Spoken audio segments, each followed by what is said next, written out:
Hello students, आज हम करने जा रहे हैं NCERT chapter 10 exponent and power. Exercise शुरू करने से पहले हम थोड़े उसके लॉज आते हैं वो देख लें।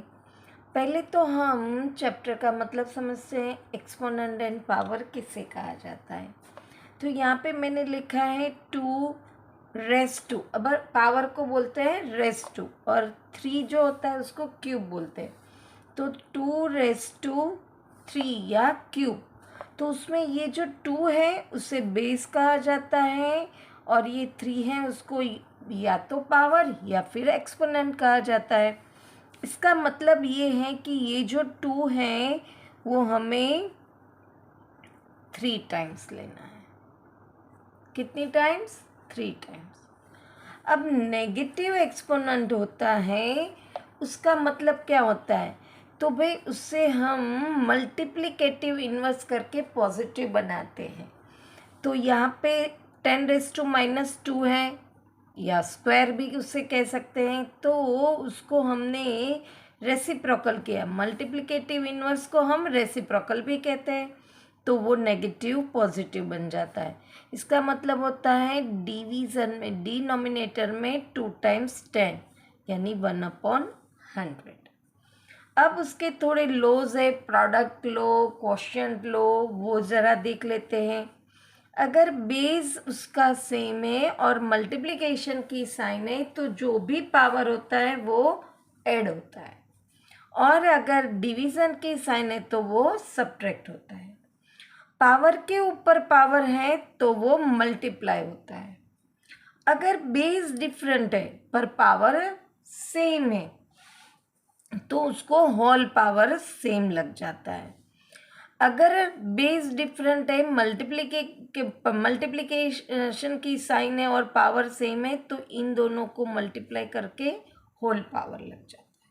अगर पावर 1 है तो उसकी वैल्यू द नंबर इटसेल्फ होती है। अगर 0 पावर है तो वैल्यू 1 कहलाती है। ये जो लॉज है उससे ही हम एक्सरसाइज सॉल्व करने वाले हैं, तो उसको समझ के बाय हार्ट करना बहुत ज़रूरी है। अब हम क्वेश्चन 1 पे आते हैं।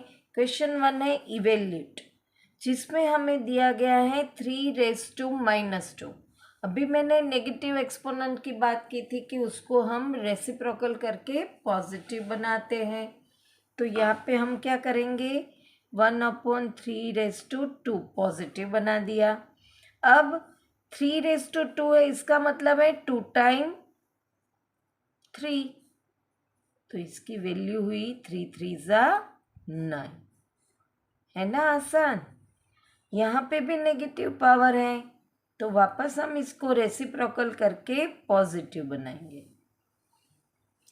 अब एक ये चीज़ है, ये जो नंबर है नेगेटिव है, पर अगर उसका पावर इवन है तो उसकी वैल्यू पॉजिटिव ही आएगी। पर पावर ऑड है, यानी कि 1, 3, 5, 7 ऐसे हैं, तो उसकी वैल्यू नेगेटिव आएगी। यहाँ पे पावर हमने पॉजिटिव कर लिया, यहाँ इसका मतलब होता है 2 टाइम 4। अब 4×4=16 और माइनस माइनस प्लस हो जाता है। ये हर बार करने की ज़रूरत नहीं है, यही समझ लो कि इवन पावर है तो आंसर पॉजिटिव ही रहेगा। यहाँ पे भी नेगेटिव है तो यहाँ पे रेसिप्रोकल होगा तो ऐसे हो जाता है। अब 1 को 5 पावर करें तो भी वैल्यू 1 ही रहती है, तो वो ज़रूरी नहीं है। अब 5 टाइम्स हमें 2 लेना है। 2×2=4, 4×2=8, 8×2=16, 16×2=32 आंसर आया। यहाँ पे क्वेश्चन नंबर 1 फिनिश हुआ। वापस मिलेंगे नेक्स्ट क्वेश्चन के साथ। Till then bye bye student.